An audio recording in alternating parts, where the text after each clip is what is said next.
সুপ্রিয় দর্শক, স্বাগত জানাচ্ছি আজকের সম্পাদকীয়তে। আমাদের আজকের আলোচনার বিষয় নির্বাচনী কথামালা। আর এই নিয়ে আলোচনার জন্য আমাদের স্টুডিওতে আমন্ত্রণ জানিয়েছি, আমার ডান দিক থেকে পরিচয় করে দিচ্ছি, রয়েছেন বিএনপি চেয়ারপারসনের উপদেষ্টা সাবেক সচিব ব্যারিস্টার এম হায়দার আলী, রয়েছেন বাংলাদেশ আওয়ামী লীগের কেন্দ্রীয় উপকমিটির সহ সম্পাদক জনাব রাশেক রহমান, এবং রয়েছেন সিনিয়র সাংবাদিক জনাব জাকারিয়া কাজল। আপনাদের তিনজনকে স্বাগত জানাচ্ছি আজকে আমাদের এই আলোচনা অনুষ্ঠানে। দর্শক, জানিয়ে রাখি আমাদের আলোচনায় আপনি অংশ নিতে পারবেন, এই জন্য আপনাকে ফোন করতে হবে। আপনারা যে নম্বরগুলি পর্দায় দেখতে পারবেন সেই নম্বরে, এছাড়া ফেসবুক অথবা SMS এর মাধ্যমে আপনাদের মন্তব্য সরাসরি এই অনুষ্ঠানে পাঠাতে পারবেন। আলোচনা শুরু করার আগে এখন পর্যন্ত যে শিরোনামগুলো আছে সেগুলো আমরা একটু দেখে নিই। পৌর নির্বাচনে মনোনয়নপত্র যাচাই বাছাই শেষ, অনেকের প্রার্থিতাই বাতিল, আচরণ বিধি লঙ্ঘন করলেই আইনি ব্যবস্থা, হুঁশিয়ারি কমিশনের। বরাবরের মতো এবারও পৌর নির্বাচনে নিরপেক্ষ ভূমিকা রাখতে পারছে না নির্বাচন কমিশন, অভিযোগ বিএনপির। নির্বাচন নিয়ে মিথ্যাচার করা দলটির স্বভাব, বলছে আওয়ামী লীগ। মুক্তিযুদ্ধের চেতনায় সবাইকে ঐক্যবদ্ধ হয়ে কাজ করার আহ্বান প্রধানমন্ত্রীর। বিমান বাহিনীতে যুক্ত হল আধুনিক প্রশিক্ষণ বিমান।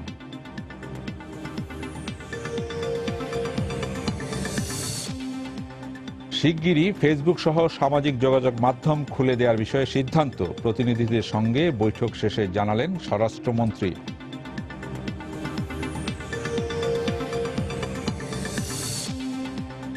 চাপ থাকলেও আইএস বিরোধী কোনো জোটে বাংলাদেশের যোগ দেওয়া উচিত নয়, মন্তব্য বিশ্লেষকদের। জাতিসংঘের অধীনে জোট হলে সহযোগিতার আশ্বাস সরকারের।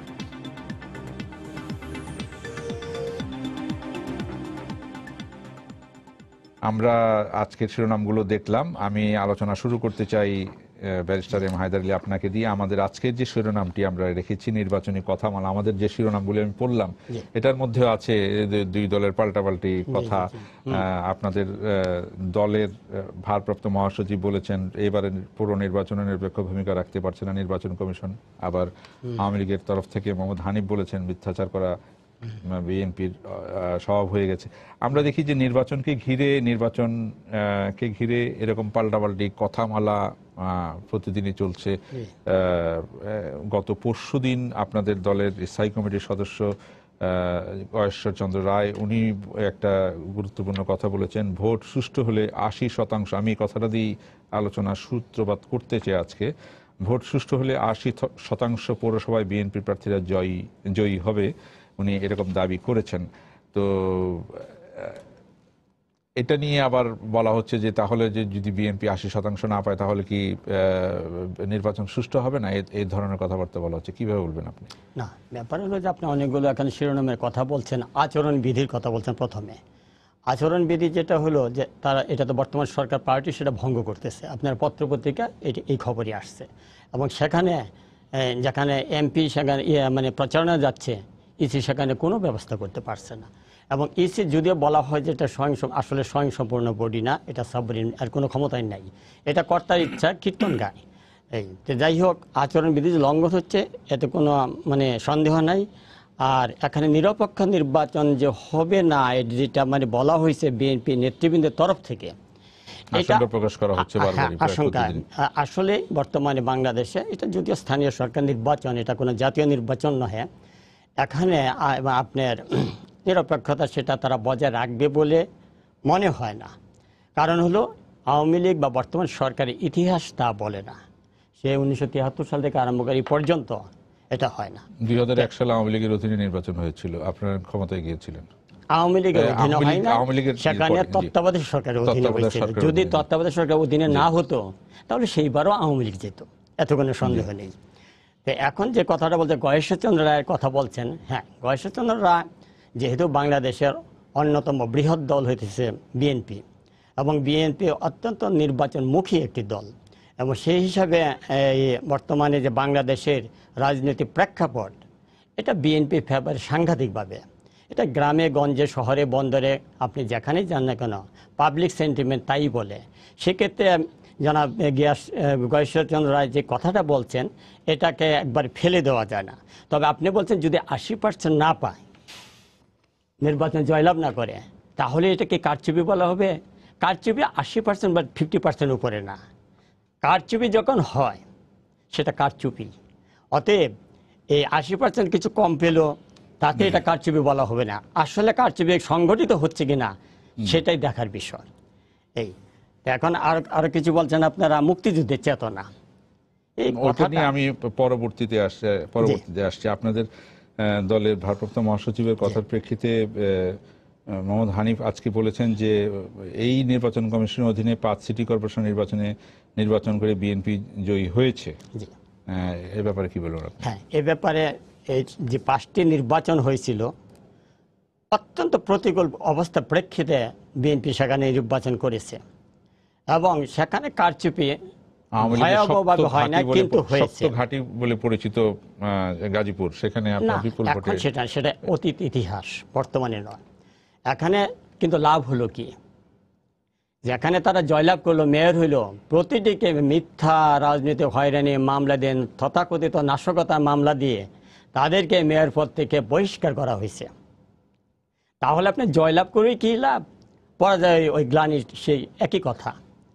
এখানে আপনি বরিশালের কথা বলেন, রাজশাহীর কথা বলেন, গাজীপুরের কথা বলেন, সব জায়গায় একই। আপনাকে আগে অ্যাটিটিউড বদলাইতে হবে, দৃষ্টিভঙ্গি, বর্তমান সরকারের দৃষ্টিভঙ্গি আমূল পরিবর্তন আনতে হবে। সেটা গণতান্ত্রিক তাদের চেহারাটা ভাসাইতে হবে এবং তাহলে অনেক সমস্যার সমাধান হবে, রাজনৈতিক সমস্যাগুলো। জি, জনাব রাশেক রহমান, কি বলবেন? দৃষ্টিভঙ্গির বদলানোর কথা বলছেন ব্যারিস্টার হায়দার আলী। দৃষ্টিভঙ্গির মানে উনি যে কথাটা বলতে চাচ্ছেন যে বিরোধী দলীয় নেতারা যারা আছেন, বিভিন্ন সিটি কর্পোরেশনে নির্বাচিত হয়ে এসছেন, তারা কেউই এখন এক হিসাবে নাই। হয়তো খুলনাতে হয়তো আছেন, আর আমরা দেখি অন্য সব জায়গাতেই তারা হয় মামলার আসামি, বরখাস্ত, তাদের ভারপ্রাপ্ত মেয়র দিয়ে চলছে। তো এই দৃষ্টিভঙ্গির আশঙ্কা উনি করছেন যে ওনারা যদি আগামীতে জিতেনও অনেক জায়গায় সেই তারই পুনরাবৃত্তি হতে পারে, এই কথা উনি বলছেন। কি বলবেন? আপনাকে ধন্যবাদ। প্রথমে আমি ওনার সাথে একমত, দৃষ্টিভঙ্গির পরিবর্তন আসা দরকার। কিন্তু সেটা কোন দৃষ্টিভঙ্গি? আপনি যদি মহাত্মা গান্ধীর দৃষ্টিকোণ থেকে দেখেন, তাহলে এই 5ই জানুয়ারি 2015 সাল থেকে অব্যাহত 100 দিন বা তার থেকে কিছুটা বেশি দিন আগুন সন্ত্রাস, পেট্রোল বোমার যে ধারাবাহিকভাবে নিরপরাধ মানুষের উপর আক্রমণ আমরা দেখেছি, এবং এর মধ্যে দিয়ে প্রাণ কেড়ে নেওয়ার যে ব্যাপারটা, এসব সব কিছু করেও যদি আপনি ক্ষমতায় আসলে যান, ওনার কথাকে অনুসরণ করে বলি, তাদের লাভ কি? যদি মানুষের প্রাণের উপর দিয়ে আমাদের ক্ষমতায় যেতে হয়, মানুষের জীবনের একটা ব্যাপক পরিবর্তন বা একটা স্বপ্ন সৃজনে যদি আমরা বিশ্বাস না করি, তাহলে আমরা নির্বাচন করছি, ভোট নিচ্ছি, ক্ষমতায় যাচ্ছি, এর মূল্যটা কোথায়? আমি এই জায়গায় একমত। দৃষ্টিভঙ্গির পরিবর্তন আসা দরকার জাতীয়তাবাদী দলে এই কারণে। দেখেন, এই যে আপনি বললেন যে মেয়র যারা ছিলেন তাদের বেশিরভাগ এখন ভারপ্রাপ্ত মেয়রের জায়গায়, এটা কারণটা কি? কারণ যারা আসলে জাতীয়তাবাদী দলের রাজনীতিটা করতেন, তৃণমূলে গিয়ে করতেন, প্রান্তিক পর্যায়ে গিয়ে করতেন, তারা কি হলো? তারা এই সন্ত্রাস, নাশকতার একটা ওভারওয়েলমিং প্রেশার, যেটাকে বলে একটা চাপের কারণে নিজেরাও সামরিকায়নের যে বলয় তার মধ্যে পড়ে গেলেন। এবং দেখা গেল, আপনি কি মনে করেন যে মামলার কারণে তারা আজকে মেয়রের পদ ছাড়া, আপনি কি একজন রাজনৈতিক কর্মী হিসেবে এটা বিশ্বাস করেন যে হ্যাঁ একেবারে তারা সরাসরি সেই সন্ত্রাসের সাথে জড়িত, নাকি মামলার জন্যই মামলায় দেয়া? এবং অ্যাবসলিউটলি আপনি গয়েশ্বর সাহেবের মানে মির্জা ফখরুল ইসলাম আলমগীরের বিরুদ্ধে যে এতগুলো মামলা, ওনাকে বাসে আগুন দেওয়ার মামলা, বিভিন্ন মামলা, আপনি কি মনে করেন যে এরকম খুঁজলে তো আপনাদের নেতাদের বিরুদ্ধেও বিএনপির আমলে মামলা পাওয়া যাবে? আচ্ছা, প্রথম কথা, সেই মামলাগুলি তো একই অবস্থা আমরা দেখি যে ওগুলির কোনোদিনই শেষ হয় না। আপনি যদি আমাকে অ্যালাউ করেন, জি, প্রথম জিনিসটা হচ্ছে, যেমন ধরেন গয়েশ্বর সাহেবের কথা আপনি কোট করলেন, এখানে ওনার একটা ফোন আলাপ আমি শুনেছিলাম, যেখানে আসলে বোমা খোঁজা, বোমার র মেটেরিয়াল খোঁজা, কাটা খোঁজা, আপনার হয়তো মনে আছে ফোন আলাপটা। আমি দেখি যে জাতীয়তাবাদী দলের ওই পর্যায়ের কোনো ব্যক্তির ফোন আলাপ যখন লিক হয়ে আমাদের সামনে আসে, তখন কোনো কিছুই আর অবিশ্বাস করতে কষ্ট হয় না। আমি আপনার সাথে একমত যে মির্জা ফখরুল ইসলাম আলমগীর তার কি এরকম করার কথা, অথবা এম কে আনোয়ার সাহেব তার কি এরকম করার কথা। কিন্তু এটাও আবার ঠিক যে জাতীয়তাবাদী দলের একেবারে সর্বোচ্চ পর্যায়ে নীতি নির্ধারিত যারা আছেন, যাদেরকে বাংলাদেশের এক প্রান্ত থেকে আরেক প্রান্তে সবাই চিনে এক নামে, তাদের ভিতরে কিছু কিছু লোকের কিন্তু কৃতকর্ম আবার আজকের এই ডিজিটাল বাংলাদেশের ডিজিটাল প্রযুক্তি বলুন বা আইটি প্রযুক্তি বলুন ইউটিউব এসবের মাধ্যমে বেরিয়ে আসে, সেটা দেখার পরে এখন আর কোনো কিছুই বিশ্বাস করতে কিন্তু কষ্ট হয় না। এবং আমি একজন নতুন প্রজন্মের রাজনৈতিক কর্মী হিসেবেই বলতে চাই বিনয়ের সাথে, আমার কাছে কেন জানি মনে হয়েছে যে জনাব তারেক জিয়া এবং বেগম খালেদা জিয়ার ইউনিল্যাটারালি, অর্থাৎ এককভাবে অগণতান্ত্রিকভাবে জাতীয়তাবাদী দলের নেতা কর্মীদের সাথে আলাপ আলোচনা না করে ধারাবাহিকভাবে বিভিন্ন নির্বাচনকে বর্জন করার যে ট্রেন্ড, যে ধারাবাহিকতা দেখা যায়, সেটার কারণেই তো আজকে আমার কাছে প্রতীয়মান হয় যে শুধুমাত্র ক্ষমতায় যাওয়া ছিল একমাত্র লক্ষ্য, ক্ষমতার লিপ্সাকে চরিতার্থ করা। এবং আমি আপনাকে ছোট্ট একটা স্ট্যাটিস্টিক্স দিতে চাই। গতকালকে জাতীয়তাবাদী দলের পৌর নির্বাচনের মেয়র পদপ্রার্থী 4 জনের মনোনয়ন বাতিল হয়েছে। এই 4 জনের কি কারণে বাতিল হলো? একজন ঋণ খেলাফি, একজন কর খেলাফি, একজন বিল খেলাফি, এবং আরেকজনের মনোনয়ন প্রার্থনা করার যেই আবেদনটি, সেখানে প্রয়োজনীয় যে দলিলাদি দরকার সেই দলিলাদি নেই। অন টপ অফ দ্যাট আরো 40 জন ব্যক্তি যারা জাতীয়তাবাদী দলের ধানের শীষ প্রতীক নিয়ে নির্বাচন করবেন, যারা জামাতে ইসলামীর নেতাকর্মী, তারা অলরেডি আউটস্ট্যান্ডিং ওয়ারেন্ট অর্থাৎ গ্রেপ্তারি পরোয়ানার আসামি। সো 276টি জায়গায় যদি পৌরসভা নির্বাচন হয় আর তার মধ্যে 44 জন প্রার্থীর যদি প্রথম দিনে এই অবস্থা হয়, তাহলে আমার মনে তো অ্যাটলিস্ট জাতীয়তাবাদী দলের এই নির্বাচনটি আন্তরিকভাবে করে এসে এই যে সুস্থ রাজনীতির যে কক্ষপথ, এই কক্ষপথ থেকে তারা ছুটে গিয়ে নিজের অক্ষের দাঁড়ানোর যে ক্ষমতাটা হারালেন, সেই জায়গায় ফিরে আসার যে মনোবাঞ্ছা বা অভিলাষ, সেটা যে তারা আসলে তাদের নাই, এটা তো আমার পরিষ্কার হয়। অর্থাৎ তারা এই নির্বাচনটা করতে যাচ্ছেন একটা নাটক বা একটা ফাঁদ পাতার জন্য। তারা এমন সব প্রার্থী দিচ্ছেন যাকে দিয়ে আপনি কোনোদিনও কোনো অবস্থায় কোনো সুস্থ নির্বাচন করতে পারবেন না। একজন ব্যক্তি যিনি 7 জনকে পুড়িয়ে মারার দায়ে অভিযুক্ত, যার নামে একটা গ্রেপ্তারি পরোয়ানা আছেন, তাকে যদি আপনি পৌরসভার নির্বাচন করতে দেন, তিনি কি পারবেন? একজন ব্যক্তি যিনি ঋণ খেলাফি এবং এটা সকলে জানে, তাকে যদি আপনি মনোনয়ন দেন, তিনি কি নির্বাচন করতে পারবেন? কিন্তু হ্যাঁ, বাংলাদেশের মানুষের মাঝে, সহজ সরল মানুষের মাঝে বিস্মৃতি সৃষ্টি করা খুব সহজ। আপনি টেলিভিশনে আসবেন বা পত্রিকায় যাবেন বা একটা অনুষ্ঠানে যাবেন, একটা স্টেটমেন্ট দিবেন যে আমাদেরকে নির্বাচন করতে দেওয়া হচ্ছে না। হ্যাঁ, সেটা বিশ্বাস করার মতো বা সেই কথায় তারিত হওয়ার মতো লোক। এই পাল্টাপাল্টি কথার মধ্যে আমি সাংবাদিকের কথা শুনে সে জাকারিয়া কাজল কি বলবেন? যে না, আমি যেটা বলবো যে আমার যেটা মনে হয় যে আমাদের নির্বাচন কমিশন আসলে খুবই দুর্ভাগ্য যে এই সাংবিধানিক প্রতিষ্ঠানটি সৃষ্টির পর থেকে আজ পর্যন্ত যারা বিরোধী দলে থাকেন তাদের কারোই আস্থা অর্জন করতে পারেনি।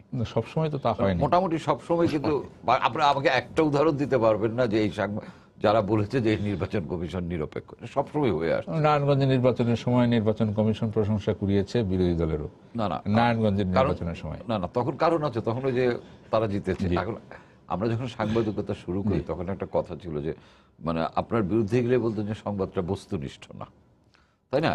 বস্তুনিষ্ঠ নির্বাচন এবং সংবাদ এবং সুষ্ঠু নির্বাচন দুটো নিয়ে কিন্তু অনেক কথাবার্তা আছে। এখন এই যে কথাগুলো যে আমরা জিতলে বস্তুনিষ্ঠ বা আমি যদি 80% পাই বস্তুনিষ্ঠ, আমার কাছে দুটোই খুব হাস্যকর না। আমি যেটা বিশ্বাস করি একটা বেঞ্চমার্ক তো থাকতেই হবে, ইলেকশনের বলেন আর সংবাদ। বস্তুনিষ্ঠ প্রশ্ন নিয়ে নেই, একজন দর্শক আছেন লাইনে। জি দর্শক, আপনার নাম বলে প্রশ্ন করুন। আসসালামু আলাইকুম, আমি আব্দুল লতিফ হ্যালো নোয়াখালী থেকে বলছি। হ্যালো হ্যালো জি, হ্যাঁ, আমি আব্দুল লতিফ কুরেশি শাহিনবাগ নোয়াখালী থেকে বলছি। জি বলেন। মাননীয় অতিথি অ্যাডভোকেট সাহেবের কাছে আমার প্রশ্ন, উনি যে গণতন্ত্র রায় যে কথা বললেন, উনি যেটা আপনি কার কাছে প্রশ্নটা করলেন আমি শুনতে পাইনি, আরেকবার যদি বলেন। আমার প্রশ্ন জি কার কাছে প্রশ্ন করলেন? আমি বিএনপি সমর্থক এবং অ্যাডভোকেট, সরি ওনার নামটা আমার হায়দার আলী। জি জি, অ্যাডভোকেট হায়দার আলী। জি হ্যাঁ, ওনার কাছে আমার প্রশ্নটা হচ্ছে, গণতন্ত্র রায় যে কথাটা বলছেন বিএনপি যদি সুস্থ নির্বাচনে 80% ভোট পাবেন, ঠিক আছে আমরা মেনে নিলাম, কিন্তু গত 3 মাস যে আন্দোলন করেছেন ওনারা, যে অবরোধ এবং হরতাল দিয়েছেন, 100 মানুষের উপরে পুড়িয়ে মেরেছেন, সে অর্থনীতি ধ্বংস করে দিয়েছেন, জনগণকে সেটা ভুলে গেছেন কিনা মাননীয় অতিথির কাছে প্রথম প্রশ্ন। দ্বিতীয় প্রশ্নটা হচ্ছে, ওনারা তো ঢাকা এবং চট্টগ্রাম যখন সিটি কর্পোরেশন নির্বাচন হয় তখন কিন্তু প্যার নির্বাচন হচ্ছে, তখন দেখা গেল 11টা বাজে ওনারা বললেন যে না আমরা নির্বাচন করবো না, আমরা নির্বাচন প্রত্যাহার করছি। আমরা জনগণ কি সেই কথাও ভুলে গেছেন কিনা মাননীয় অতিথির কাছে আমার প্রশ্ন। জি, আপনার প্রশ্নের উত্তর উনি দিবেন, আমরা দিবেন। আমরা আগে জাকারিয়া কাজল বিশেষ করে আপনি বেঞ্চমার্কের কথা বলছিলেন, একটা বেঞ্চমার্ক থাকবে যে এটা হলো সুষ্ঠু নির্বাচন, মানে এই বেঞ্চমার্কটা খুব জরুরি, নাম্বার 1। নাম্বার 2, আমি যেটা মনে করি আর কি, এবার তো নির্বাচন কমিশন আমার কাছে কেন জানি মনে হচ্ছে যে যেটা করে যে এমপিরা কেউ আপনার ইয়েতে যেতে পারবে না, প্রচারণায় যেতে পারবে, এবং যার কারণে আওয়ামী লীগ বলছে যে আমার তো মনে হচ্ছে ব্যালেন্সিং অ্যাটিটিউড মনে হচ্ছে আমার। কারণ ধরেন বিএনপি এখন কতবার ইলেকশন করেনি 5ই জানুয়ারি, আওয়ামী লীগ বারবারই অনুরোধ জানিয়েছিল যে মিনিমাম এমপিরা যেন যেতে পারে। আপনি একটা জিনিস দেখেন যে বিএনপির এখন কিন্তু কোনো সংসদ সদস্য নেই, যেহেতু তারা নির্বাচনে অংশ নেন। এখন কথার কথা মির্জা ফখরুল সাহেব ক্যাম্পেইনে যেতে পারবেন, সৈয়দ আশরাফ যেতে পারবেন না, বেগম জিয়া যেতে পারবেন। এইটা মানে লেভেল প্লেইং ফিল্ডের কথা যারা বলেন, তা আমি যেটা বলতে চাই ইটস ক্লিয়ার। তো কাজে বিএনপি আমার কেন জানি মনে হয় যে নির্বাচন কমিশন এবার চাচ্ছে মানে নিজেদের একটু ব্যালেন্স করার চেষ্টা করছে, তারপরেও কিন্তু তারা খুশি হচ্ছে না। আমি গত কয়েকদিনে যে আলাপচারিতা আপনি যদি দেখেন, বারবার একটা কথাই ঘুরে ফিরে আসছে যে আমরা যদি জয়লাভ করি তাহলে সুষ্ঠু নির্বাচন। কোনো প্রার্থীর যদি, কোনো দলের যদি এই অ্যাটিটিউড থাকে, তো মানে প্রথমেই তো আমি নির্বাচন কমিশনকে একটু প্রশ্নবিদ্ধ করে দিচ্ছি। এটা একটা জিনিস মনে রাখতে হবে, আমাদের দেশের মানুষ নির্বাচনমুখী। এই বাংলাদেশে একমাত্র দেশ যেখানে স্কুল কমিটি, মসজিদ কমিটির নির্বাচনে কিন্তু 4 রঙা পোস্টার হয়, এটা পৃথিবীর কোথাও আমি দেখিনি। আরেকটা কাজে এবার যদি নির্বাচনে বিএনপি না যেত, তৃণমূলে কিন্তু নেতৃত্ব ধরে রাখা, দলকে ধরে রাখা খুব কঠিন হতো। আমরা গ্রামে গঞ্জে গিয়ে দেখেন আপনি, উনি যেটা বললেন ব্যারিস্টার সাহেব, আই অ্যাগ্রি যে জয়লাভ করে কী লাভ, পরাজিত হয়ে জয়লাভ করলে কী লাভ, তারা থাকতে। তারপরেও কিন্তু দলটা আনুষ্ঠানিকভাবে নিজেদের প্রতীক নিয়ে নির্বাচনে যাচ্ছে, তাই না? তো লাভ ছাড়া যাচ্ছে কেন? লাভ একটাই, যে তাদের তৃণমূলের সংগঠনটাকে ধরে রাখতে হবে, নাম্বার 1। নাম্বার 2, আপনি দেখেন 20 দলীয় জোট, কালকে জনাব আলাল বলছিলেন 20 দলীয় জোট অফিসিয়ালি 2টি আসন ছেড়েছে, একটা হচ্ছে এলডিপিকে, আরেকটি ভেড়ামারা কাজী জাফরের জাতীয় পার্টিকে। এই দুইটা তারা অফিসিয়ালি ছেড়েছে বলে আলাল সাহেব বলেছেন। আর জামাতের যে 27টা আছে, ওটার প্রসঙ্গে কিন্তু কয়টা এখন 40, ওটার ব্যাপারে কিন্তু তারা কিছুই বলছে না। এখন জামাতের নির্বাচন করার কোনো অধিকার নেই, মানে যেহেতু তারা নিবন্ধিত না। এই সিটগুলি কিন্তু আমরা দেখার প্রতীক্ষায় রইলাম যে তারা কোন প্রতীক নিয়ে নির্বাচন করবে। বিএনপির থেকে বলা হচ্ছে যে তারা স্বতন্ত্র হিসেবে ভিন্ন প্রতীক নিয়ে নির্বাচন করবে। নির্বাচনের সময় এটাই একটা খুব মানে খুব পর্যবেক্ষণের বিষয়। আমি ধরেন জামাতের কর্মী, আমি ধরেন এই আপনার এই কাপ নিয়ে নির্বাচন করবো, সেখানে রাশেক সাহেব বা ব্যারিস্টার সাহেব ধানের শীষে নির্বাচন করছেন কিনা, এই জিনিসটা এবার খুব ইম্পর্টেন্ট। আর আমার কাছে যেটা মনে হয় আর কি, মানে দুঃখ লাগে যে সাম্প্রতিক সময়ে আপনার এই যুদ্ধাপরাধ বা ইত্যাদির বিষয় যেরকমভাবে এসেছে, তারপরে এই দেশে জামাত রাজনীতি করে এবং একটা মুক্তিযুদ্ধের যে দল, বিএনপিতে কিন্তু প্রচুর মুক্তিযোদ্ধা আছে, বিএনপির প্রতিষ্ঠাতা একজন খেতাবপ্রাপ্ত মুক্তিযোদ্ধা, সেই দলকে জামাতের মতো অফিসিয়ালি যাদের নিষিদ্ধ হয়নি জামাত, যুদ্ধাপরাধের প্রতিটা রায় কিন্তু বলা হয়েছে জামাত দল হিসাবে, সেই দলের সঙ্গে এই আমি খুবই দুঃখের সঙ্গে বলছি আর কি, সেই দলের সঙ্গে আতাত করে এখনো চলতে হচ্ছে। এটা আমাদের রাজনীতির জন্য খুব ভালো কথা না। আমি যেটা মনে করি, আওয়ামী লীগের যেমন স্বৈরাচারকে বর্জন করা উচিত, তার চেয়ে বেশি উচিত বিএনপির জামাতকে বর্জন করা। ব্যারিস্টার এম হায়দার আলী, এর আগে আপনার কাছে যে প্রশ্ন রেখেছেন একজন দর্শক, আগে দিই পরে অন্য কথাগুলো বলি। প্রশ্নকারকে আমি ধন্যবাদ জানাচ্ছি। সে যে প্রশ্নটা করছে এটা অতি মামুলি প্রশ্ন, এবং তার প্রশ্ন থেকে বোঝা যায় তিনি একটি দলের খুব ভালো একজন সমর্থক, তাতে কোনো সন্দেহ নেই। তিনি ধরে নিয়েছেন 3 মাস আন্দোলন হয়েছে, কিন্তু 3 মাস আন্দোলন কেন হলো? 3 মাস আন্দোলন হলো যে তত্ত্বাবধায়ক সরকারের জন্য 173 দিন আওয়ামী লীগ হরতাল করেছে, কখনো 7 দিন একটানা, কখনো 15 দিন একটা টানা, এবং গান পাউডার দিয়ে শেরাটনের সম্মুখে 11 জন লোককে পুরাই হত্যা করছে, এবং দেশের রেল লাইন উপরে ফেলছে, রাস্তাঘাট বন্ধ করে দিচ্ছে, মানুষ মারছে। এমনকি একজন উপসচিব তাকে দিগম্বর করে ছেড়ে দিয়েছে। অনেকেই করছে, এগুলো ফিরিস্তি দেওয়ার আমার দরকার নাই, এগুলো গত পত্রিকাগুলো দেখলে না সেটা জাস্টিফাই নেই। এখন 3 মাস কেন লাগবে তত্ত্বাবধায়ক সরকার পুনরুদ্ধারের জন্য? যে তত্ত্বাবধায়ক সরকার আওয়ামী লীগ প্রবর্তন করেছিল, আজকে কেন সেটা না করে? কারণ সে পাশ করতে পারবে না, মেজরিটি পাবে না, সরকার গঠন করতে পারবে না। তার টার্গেট হলো যে কোনোভাবে আমি সরকার গঠন করব। সেই জন্য এই যে একটা নিরপেক্ষ নির্বাচন তত্ত্বাবধায়ক সরকার সারা পৃথিবীতে যেটা প্রশংসিত হয়েছে, বাংলাদেশ হয়েছে, সেটাকে বাদ দিয়েছে 3 মাস। তারা যখন শেষের দিকে কন্টিনিউয়াস আন্দোলন করা শুরু করেছিল 96 সালে 15 দিনের মাথায় তো আগে যে সরকার সেটা পতন ঘটাইছে ইচ্ছা করে, কারণ দেশকে বিএনপি অত্যাধিক ভালোবাসে, দেশের স্বার্থ যাতে ক্ষুণ্ণ না হয় সেই জন্য তারা দ্রুত গতিতে তত্ত্বাবধায়ক সরকার যেটা আওয়ামী লীগ এত মানে আন্দোলন করছে সেটা দিয়ে দিয়েছে। সেই তাদের যে আন্দোলনের ফল সেই তত্ত্বাবধায়ক পদ্ধতি আজকেই করে 2টা নির্বাচনে কলুষিত হয়েছে, 2008 সালে 29শে ডিসেম্বর এবং 2014 সালে 5ই জানুয়ারি 154 জন বিনা প্রতিদ্বন্দ্বিতা বিনা ভোটে পাশ করেছে। তাহলে তো আমার কোনো আর কোনো মানে 2008 কলুষিত বলছেন, সেটাও কলুষিত, সেটার ভিতর অনেক সামরিক গভর্নমেন্ট ব্যাকিং ছিল। তাই যদি না হয় আমি আপনাকে একটা উদাহরণ দিই, যে সমস্ত রেজাল্টগুলো আসতেছে আওয়ামী লীগের পক্ষে, বিএনপির পক্ষে সব 0-0। শেষে যখন দেখলো যে এমনভাবে এটা হয়ে গেছে কারচুপি বা একটা না, শেষে 30 জন ছিল বাকি, যে 30 জনের তো সারা পৃথিবী বলবে যে না একটি 30 জনে কেন রাত্রি 1টা দিকে দেওয়া হলো, তাদেরকে তো অন্যান্যগুলো সবগুলি দেওয়া দিল 8টা 9টা 10টার ভিতর শেষ, ওই 30টাকে রাত্রি 1টার দিকে দেওয়া হলো। যে যেমন তার ভিতরে আমাদের এমপি আনোয়ার সাহেব না, আমার তো কথা বাকি রয়েছে এখন, আপনাকেই বলতে দিব। জি দর্শক, আপনার নাম বলে প্রশ্ন করুন। আসসালামু আলাইকুম। ওয়ালাইকুম আসসালাম। জি, আমি নোমান বলতেছি চট্টগ্রাম থেকে। জি জি, ওই সাংবাদিক ভাইয়া যেটা একটু আগে একটা কথা বললেন যে নির্বাচন কমিশনারের আস্থা আসলে কখনোই অর্জন করতে পারে না বিরোধী দলের কাছে। তো আমি এটা একটা ব্যাপার জানাতে চাচ্ছিলাম, যেটা আসলে বর্তমান যে নির্বাচন কমিশন আছে বা অতীতে যারা যে সময় নির্বাচন কমিশনার ছিলেন, আসলে সবাই মোটামুটি দেখা যাচ্ছে যে সরকারির পক্ষ থেকেই মানে সরকারি কোনো আস্থাভাজন হলেই নির্বাচন কমিশনে যোগ দেয়, এটা একটা ব্যাপার। আর দ্বিতীয় কথা হলো যে বাস্তবতা আসলে অর্জন করা, নির্বাচন কমিশনের উপর আস্থা অর্জন করা সম্ভব না, কারণ গত ঢাকা এবং চট্টগ্রাম সিটি কর্পোরেশন নির্বাচনীতে এর বাস্তবতাটা দেখা গেছে। এখানে কোন একটা জায়গায় বিভিন্ন এমপি মন্ত্রীরা বিভিন্ন ধরনের প্রচারণায় অংশগ্রহণ করতে, আপনার প্রশ্নটা বলেন। তো আমি এটাই জানাতে চাচ্ছিলাম যে আসলে মানে নির্বাচন কমিশনের উপর আস্থা না থাকার সবচেয়ে বড় কারণ হলো যে নির্বাচন কমিশনারটা অনেকটা মানে কন্ট্রোলের কথা বলেন বা আস্থা রাখার কথা বলেন, এটা আসলে সবসময় সরকারের আস্থাই অর্জন করার চেষ্টা করে, এইটাই বলতে চাচ্ছিলাম। জি ধন্যবাদ, আপনি মন্তব্য করলেন। যাই হোক, আপনি যেটা বলছিলেন যে 2008 সালের নির্বাচন নিয়েও আপনার প্রশ্ন আছে। এটা তো ভয়াবহ, 2014 যেটা ওটা তো ভয়াবহ। 151 জন যদি কোনো সংসদ সদস্য কোনো পার্টি থাকে তাহলে সরকার গঠন করতে পারে।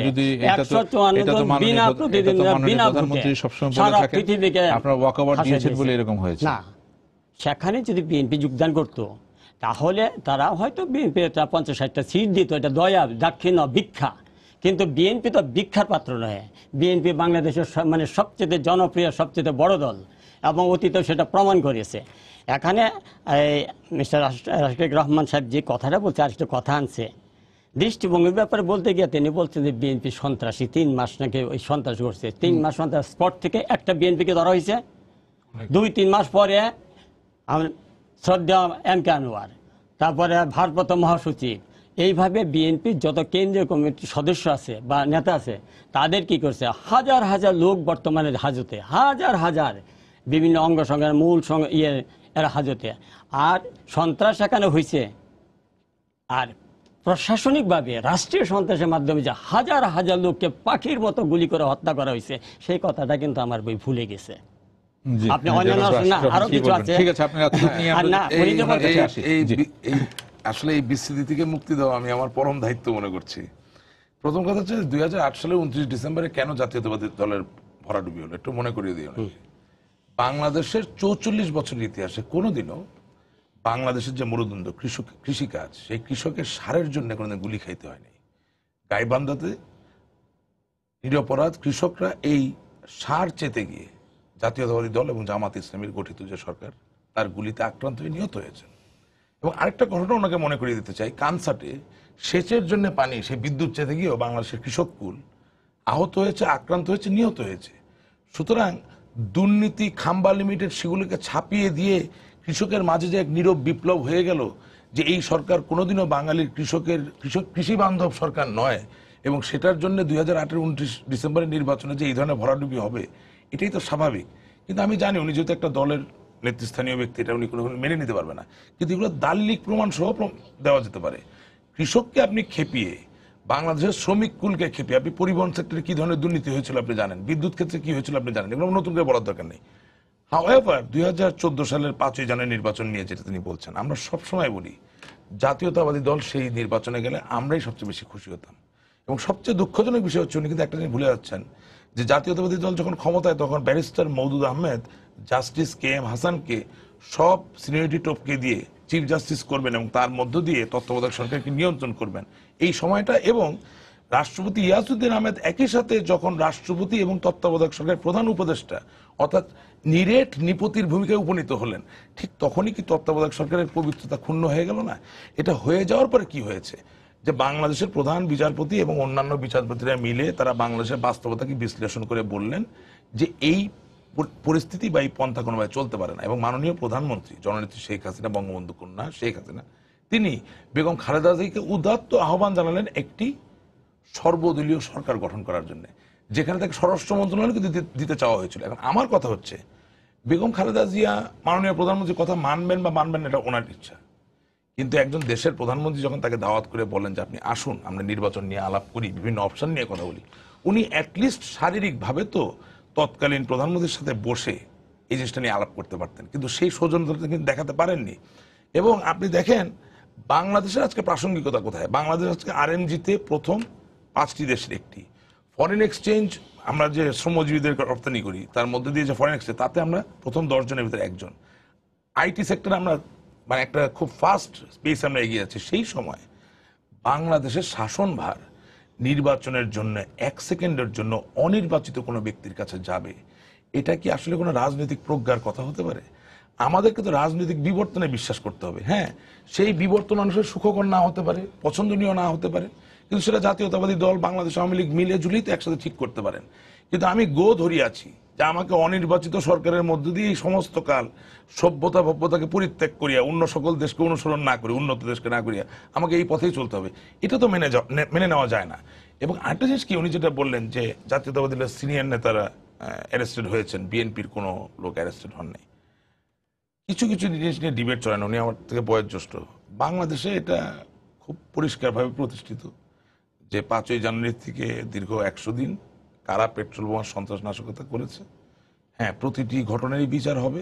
এবং আমি প্রথমে একটা কথা বলেছি যে সপ্তর আমি শুনতে পারিনি, তবে গয়েশ্বরচন্দ্র সাহেবের যে ফোন আলাপ সেটা শুনে আমার কাছে at least as a young man, Awami লীগের কর্মী হিসাবে না, যে কোনো লোক শুনলে তার কাছে এটা পরিষ্কার হবে যে জাতীয়তাবাদী দলের শীর্ষস্থানীয় নেতৃবৃন্দ ওই সময় পরিষ্কারভাবে, প্রত্যক্ষভাবে এবং পরোক্ষভাবে তো বটেই, তারা এই আগুন সন্ত্রাসের সাথে জড়িত ছিল। আমি শুধু একটা আহ্বান জানাতে পারি, আমার আহ্বানে কতটা কাজ হবে আমি জানি না। আমি শুধু মনে করি, যেটা আপনাকে একটু আগে বললাম, যে সুস্থ রাজনীতির কক্ষপথ থেকে যে আজকে বিএনপি ছিটকে পড়েছে, এর দ্বারা কি হয়েছে, সে তো নিজের অক্ষেও দাঁড়িয়ে নেই, কারণ তার সাংগঠনিকভাবে সে বিপর্যস্ত। যেটা একটু আগে কাজল ভাই বললেন যে আজকে তার একটা সুযোগ এসেছে, এই পৌরসভা নির্বাচনটি যদি সে আন্তরিকভাবে নিষ্ঠার সাথে করে, তাহলে সে আবার সুস্থ ধারা রাজনীতির কক্ষপথে ফিরে আসবে বই কি। শুধু তাই না, নিজের পায়ে হয়তো বা দাঁড়াতেও পারবে। এবং একটা জিনিস দেখেন, সবচেয়ে দুঃখজনক বিষয়, এই যে 40 জনের কথা আপনাকে উল্লেখ করলাম, এই 40 জন প্রার্থী তাদের প্রত্যেকের নাম FIR এ জামাত ইসলামের সুচিহ্নিত নেতাকর্মী হিসেবে আছে। আমি কাজল ভাইয়ের সাথে সম্পূর্ণভাবে একমত। আজকে 2015 সালে বাংলাদেশের ইতিহাস যখন কলঙ্ক থেকে মুক্ত হয়ে পরিশুদ্ধ হতে যাচ্ছে, যখন আমরা 1971 সালে সুচিহ্নিত শত্রুদের থাকা যেই কলঙ্কের কারণে আমরা কলঙ্কিত ছিলাম, সেটা থেকে মুক্ত হয়ে যাচ্ছে, ঠিক সেই সময় জাতীয়তাবাদী দল আবারও পঞ্চকতা, ছল চাতুরির মধ্য দিয়ে এই 40 জন জামাত ইসলামের লোককে ধানের শীষ দিয়ে নির্বাচন করার ব্যবস্থা করে দিচ্ছেন। এখন এটা আদৌ ঠিক হচ্ছে কিনা, আমার মতে ঠিক হচ্ছে না। যারা স্বাধীনতা প্রেমী, স্বাধীনতায় বিশ্বাস করে, উনি বলেছেন তারা বাংলাদেশকে অসম্ভব ভালোবাসেন, আমার ধারণা ওনার দৃষ্টিভঙ্গি থেকেও এই 40 জন জামাত ইসলামের লোককে দিয়ে পৌরসভা নির্বাচন করাটা শুধুমাত্র বাংলাদেশের বিরুদ্ধচারণ করা ছাড়া আর কিছুই না।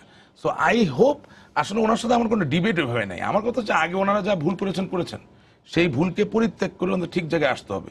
এবং সবচেয়ে বড় কথা হচ্ছে কি, যে 2001 থেকে 2006 সাল যেই মুখগুলোর সঙ্গে আমরা অতি পরিচিত, যাদের কারণে আসলে জাতীয়তাবাদী দলের আজকের এই বিপর্যয়, সেটা দুর্নীতি বলুন, রাজনৈতিক প্রজ্ঞাহীনতার কথাই বলুন, কোনো কি পরিবর্তন দেখছেন? নতুন মুখের কি কোনো আনয়ন দেখছেন? তা তো নাই। শুধু তাই না, এই যে পৌরসভা নির্বাচন, প্রতিটা কথায় এটা ঠিক নেই, ওটা ঠিক নেই, কিন্তু আপনি যে প্রান্তিক অঞ্চলের মানুষদের জন্য একটি নগরী প্রাণকেন্দ্রে রূপান্তরিত করবেন, একটি সমৃদ্ধ পৌরসভা হবে, সেই পৌরসভায় কি প্রস্তাবনার মধ্য দিয়ে এই পৌরসভাকে সমৃদ্ধ করবেন। এই অভিযোগ, এরকম একই প্রস্তাব অভিযোগ তো আছে? আপনার দলের বিরুদ্ধেও, যে তৃণমূলের কথা শোনা হয়নি, তৃণমূলের কথা কোনো পাত্তা পায়নি আওয়ামী লীগে। এটা আপনি পত্রপত্রিকা দেখেন একেবারে। আমি এই জায়গায় বলতে পারি, কিছু তো আছেই। জনাব মাহবুব হানিফ সাহেব গতকালকে একটা স্টেটমেন্ট দিয়েছেন, এবং আমি নিজে যেহেতু দলের সাথে সক্রিয়ভাবে জড়িত, আমি আপনাদের 3 ঘন্টায় এতটুকু বলতে পারি যে পৌরসভা নির্বাচনের মেয়র মনোনয়ন প্রার্থীদের নাম 100% প্রান্তিক পর্যায় থেকে এসেছে। তবে হ্যাঁ, যেহেতু বাংলাদেশের বিভিন্ন রকম সমস্যা, অ্যানামলিস থাকে, বিভিন্ন রকম বৈপরীত্য আছে, দুর্নীতি আছে, অনেক সমস্যা আছে, সেহেতু চূড়ান্ত সিদ্ধান্ত নেওয়ার এখতিয়ারটি কেন্দ্র রেখে দিয়েছে। এবং আমাদের যে সংসদীয় যে কমিটি ছিল মানে মনোনয়ন দেওয়ার, সেটার সাথে আরও 3 জনকে যুক্ত করে এই কমিটির বলয় এবং এর ব্যাপ্তি আরো বৃদ্ধি করা হয়েছে, এবং প্রত্যেকটা প্রার্থীতার এসেছে এবং নির্দেশনা ছিল যে সকলে ঐক্যবদ্ধ হয়ে একটি নাম দিবেন, যদি না দিতে পারেন তাহলে ক্রমানুসারে 1, 2, 3 জনপ্রিয়তা অনুযায়ী। তবে এর অনেক উন্নয়ন করা যেতে পারে। দলের এই মনোনয়ন নিয়ে যদি আপনি একটু কথা বলেন। যেটা আছে যে একটা অভিযোগ আছে যে প্রভাবিত করা হয়েছে যে তৃণমূল থেকে নাম পাঠানো। আমরা তো পত্রিকায় দেখেছি যে এটা হয়, মন্ত্রী এমপিদের আত্মীয় স্বজন বেশি মনোনয়ন পেয়েছেন। অনেক ক্ষেত্রে একটা উদাহরণ দেওয়া যায়, অনেক ক্ষেত্রে আপনার যদি সিটিং মেয়রকে দেওয়া হয়, এটা কারণ বিভিন্ন থাকতে পারে। অনেক সময় ধরেন প্রভাবশালী কারোর সঙ্গে তার ব্যক্তিগত সম্পর্ক ভালো না, এগুলো হয়। এটা ডিফেন্ড করারও কিছু নেই। আমি খালি একটা কথাই বলবো, 1/11 পরে সবাই ভেবেছিল যে বাংলাদেশের রাজনৈতিক সংস্কৃতি হয়তো পরিশুদ্ধ হবে। আমরা খুব আমরা খুব বিস্ময়ের সঙ্গে দেখি যে সেই প্রত্যাশা পূরণ হয়নি। আর উনি যেটা বললেন, হ্যাঁ আপনি যেটা তখন অবশ্য 1/11 সময় যেসব রাজনৈতিক নেতৃবৃন্দ জেল থেকে বেরোচ্ছিলেন, বিএনপি বলেন আওয়ামী লীগ বলেন, সবাই কিন্তু প্রায় একই সুরে কথা বলছিলেন যে হ্যাঁ আমরা সড়ক যোগাযোগ মন্ত্রী কথা তো আমরা জানি যিনি কি বলেছেন। এখন আমি যেটা বলতে চাই, যেটা উনি বললেন ব্যারিস্টার হায়দার আলী, যে আওয়ামী লীগও বাস পুড়িয়েছে কি করে, আমি কোনো দলের কথা বলতে চাই। আমি যেটা বলতে চাই, যদি সেটাকে আমি ধরেও নিই, তাহলে একটা কথা আছে না যে তুমি অধম তাই বলে আমি উত্তম হইব না কেন। কারণ আমি দেখি প্রত্যেকটা ক্ষেত্রে উদাহরণ দেওয়া হয়, এমক এটা করেছে আমরা তার চেয়ে বেশি করব। এই জিনিসটা রাজনীতি থেকে যতদিন না যাবে আমাদের রাজনৈতিক সংস্কৃতির পরিবর্তন হবে না, নাম্বার 1। কারণ আমি যেমন রাশিক যেটা বলছি, আমাদের রাজনৈতিক দৈন্যটা না এত বেশি প্রকট হয়ে যায় এসব কারণে। এটা আমরা যারা সরাসরি রাজনীতির বাইরে, আমাদের কাছে আসলে খুব বেদনাদায়ক মনে হয়। কারণ আমরা আশা করি যে বড় 2টি দল, 2 দলই বড়, হ্যাঁ একটা বিষয় নিয়ে কোনো কম্প্রোমাইজ করা যাবে না, সেটা হচ্ছে বাংলাদেশের স্বাধীনতা এবং মুক্তিযুদ্ধ। এটা নিয়ে বাংলাদেশে এই কথাটা কিন্তু দুইজনই বারবার বলছেন, আপনি কিন্তু এটা জবাবটা দেন না। এটা কিন্তু এখন পর্যন্ত এই যে 40টা আমি এক লাইনে শেষ করি। আমি পলিটিক্স, রাজনীতি, বাংলাদেশে অনেক দল আছে, যার ইচ্ছা যে দল করবে, কোনো অসুবিধা নেই। কিন্তু বাংলাদেশের স্বাধীনতা এবং মুক্তিযুদ্ধ এটা নিয়ে কিন্তু কোনো ধরনের 40টি পদ জামাতিদের ছেড়ে দেওয়া বা মনোনয়ন না দেয়া, এই বিষয়ে আপনি কি বলবেন? জি, সুন্দর প্রশ্ন। আমার সঙ্গে থাকলে কোনো অসুবিধা নাই, আপনি আমার সঙ্গে থাকলে কোনো অসুবিধা নাই, আপনি একটা ক্রিমিনাল। আমার সঙ্গে থাকলে কোনো অসুবিধা নাই, কিন্তু আপনি যখন আরেকজনের সাথে যাবেন তখন আমি কিন্তু বলেছি, আপনি এভাবে বললে কিন্তু এটা আমাকে মিসকোট করা। আমি বলেছি স্বাধীনতার প্রতি যে দলের কারোর সঙ্গে কোনো কম্প্রোমাইজ নেই। ভেরি গুড, আপনি এই কথাটাই বলেন। না সবই বলতে হবে, কারণ আপনি যেহেতু এখানে অভিযোগ আনতেছেন, সেই ক্ষেত্রে আমার উত্তর দিতে হবে। 96 সালে কোনো প্রবলেম ছিল, আওয়ামী লীগ ছেড়ে দিয়েছিল জামাতকে, এবং 96 সালে না তারা যোগ্য পদে তারা আন্দোলন করেছে কেয়ারটেকারের জন্য একসাথে। না, আসন ছেড়ে দিয়েছিল। আমরা আসনের কথা বলছি। আসনের কত ব্যাপার হলো, তাদের ভিতরে একটা কন্ট্রাক্ট হয়েছিল। এই কন্ট্রাক্টের ফলে হয়েছে কি 22 বছর পরে আওয়ামী লীগ ক্ষমতায় আসতে পারছে, ওই তাদের কৌশলগত কারণে। আচ্ছা, এখন তারা যেহেতু 20 দলের এক দল হইতেছে জামাত, সেটা এখন তারা, আর জামাত এখন ব্যান্ডই করে দেওয়া হয়েছে, ইট হ্যাজ বিন ব্যান্ড। কাজে এটা নিয়ে মানে চিন্তা ভাবনা করে এখানে যে কথাটা হইতেছে, উনি বললেন যে 40টা সিট, আসলে পত্রিকা আমরা দেখেছি 30টা সিট। আপনি স্বীকার করে নিচ্ছেন? না, পত্রিকা আমরা দেখেছি 30টা স্বীকার করে নিচ্ছেন। না, ওটা না, 30টা জামাত থেকে ওই নিরপেক্ষভাবে তারা দাঁড়িয়েছে। এই কথাটা না, সেখানে ওইভাবে আসেনি কোনো পত্রিকা, এটা বোঝা যাবে আর 2-1 দিন পরে বোঝা যাবে। এখন ব্যাপার হল যে বাংলাদেশের যে কোনো নাগরিক, with the citizen of Bangladesh, তার মানে অধিকার আছে যে মানে নির্বাচনে দাঁড়ানোর জন্য। কাজে এটা একটা স্থানীয় সরকার নির্বাচন, এই নির্বাচন কে কোথায় কে দাঁড়াইতেছে এটা নিয়ে অত মাথা কামানো কোনো প্রয়োজন নাই। তো যাই হোক, এখানে আরেকটা কথা আপনি বলছেন, মানে ভালো বলছেন এখানে যে আপনি বলতে অধম অতীতে আওয়ামী লীগ যদি এই অধমের কাজ করে থাকে তাহলে আমি উত্তম হব না কেন? ভালো কথা বলছেন, কিন্তু বারবার সেই অধমটাকে তারা তো স্বীকার করে না।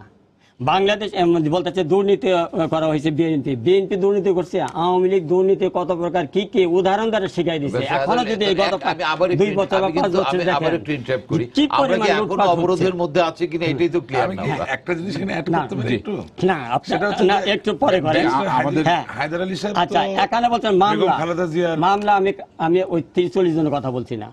মামলা দিয়ে দেশটাকে বর্তমানে এই সরকারকে বলা যায় একটা মামলাবাদ সরকার। ওটা তো বলেছিলেন। না বলবো কি, এবং যার ফলে মামলাগুলি কি আসছে, রাজনৈতিক প্রতিহিংসা। একটি বিএনপির মতো শক্তিশালী এত বড় পার্টিকে সম্পূর্ণ নির্মূল করার জন্য এটা নিরন্তর চেষ্টা চলছে গত 5-7 বছর যাবত। মুশকিলটা ওখানে সাবের হোসেনের আমি বিরুদ্ধে এখন যদি মামলা হয়, অ্যাড করতে পারি?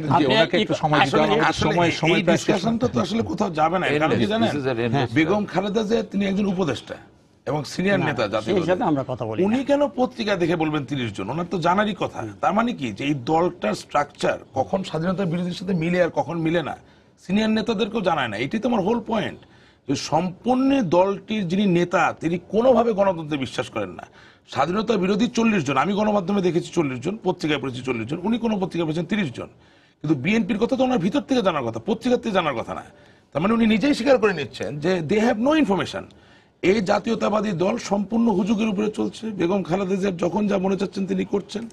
ক্ষমতায় যাওয়ার স্বপ্নে বিভোর অবস্থায় যৌক্তিক বা অযৌক্তিক, প্রাসঙ্গিক বা অপ্রাসঙ্গিক যা প্রয়োজন তাই করছেন। এবং জামাতি ইসলামের সাথে আওয়ামী লীগের যে যুগপৎ আন্দোলনের কথা তিনি বলছেন, যুগপৎ শব্দটি আবিধানিক অর্থ যদি নেন তাহলে কোনো আত্মার থাকে নাকি? একই সময় কোইন্সিডেন্টালি হয়ে গেছে। এবং যেটা আপনি তুলে ধরলেন, আমি আপনার মধ্যে তুলে ধরতে চাই, আওয়ামী লীগ কোনোদিন জামাত ইসলামের জন্য কোনো সিট ছেড়ে দেয়নি। 1996 সালে বাংলাদেশ আওয়ামী লীগ ক্ষমতায় আসার পরে বিশাল এক মুক্তিযুদ্ধ সমাবেশের মাধ্যমে এই কারণ বাজার অবস্থিত জায়গায় মাইক্রোফোনের মাধ্যমে দ্ব্যর্থহীন কণ্ঠে আমাদের বঙ্গবন্ধু কন্যা জননেত্রী শেখ হাসিনা বলেছেন যে এই বাংলার মাটিতে জামাত ইসলামী এবং রাজাকার আল বদর আল শামস তাদের বিচার হবে। সুতরাং যদি সত্যি জামাত ইসলামীর সহায়তা আমরা ক্ষমতায় আসতাম তাহলে তার এই কথা বলার কথা ছিল না। এবং আমি ওনাকে মেমোরিটা একটু রিফ্রেশ করে দিতে চাই বিনয়ের সাথে, যে 1996 সালে বাংলাদেশ আওয়ামী লীগ এবং জাতীয় পার্টি তাদের ভিতরে একটা পলিটিক্যাল আন্ডারস্ট্যান্ডিং ছিল, সেখানকার মাধ্যমে তিনি ক্ষমতায় এসেছিলেন। সেটা রাইট অর রং সেটা নিয়ে আরেকদিন একটা প্রোগ্রাম হতে পারে। বাট আপনি একজন সিনিয়র মানুষ বলেই আমি আপনার কাছে রিকোয়েস্ট করব যে আমরা যারা নতুন সকলেও তারা একভাবে রাজনীতি দেখার সুযোগ পাই না। আপনি যখন একটা কথাকে মিসকোট করবেন বা মিসলিড করবেন অথবা ভুল তথ্য দিবেন, তখন যেটা হবে যে আজকের এই বিতর্কে হয়তো আপনি জিতে যাবেন, কিন্তু সমস্ত দেশের নতুন প্রজন্মের ছেলেমেয়েরা কিন্তু শেষ মিনিটটি আমি দিতে চাই জনাব জাকারিয়া কাজলকে। আজকেই বিএনপির ভারপ্রাপ্ত মহাসচিব যেটি বলেছেন যে বিএনপি যেটা করছে গণতন্ত্র পুনরুদ্ধারের জন্যই কাজ করছে। আমি আপনার এই কথাটা দিয়েই আপনার পুনরুদ্ধার শব্দটি নিয়ে আমার একটু দ্বিমত আছে। কারণ আমি যদি গণতন্ত্রের মূল জিনিস হলো নির্বাচন, আমি নির্বাচন বয়কট করে তো আর গণতন্ত্র হবে না। তবে আসার কথা যে বিএনপি নির্বাচনে গিয়েছে। আমি রাজনৈতিক সংস্কৃতির কথাটা বারবার বলছি। ব্যারিস্টার হায়দার আলী বললেন যে এত সিনিয়র নেতাদের, আপনি বলতে চাচ্ছেন বিএনপি এই ঢাকা বা চট্টগ্রামের মতো যে 11টা প্রত্যাহার সেটা না, একটা শেষ পর্যন্ত থেকে মানে যদি বলতে হয় কারচুপি যদি হয়ে থাকে, কারচুপির কথা বলতে হয় শেষ পর্যন্ত থেকেই কারচুপির কথা বলবো।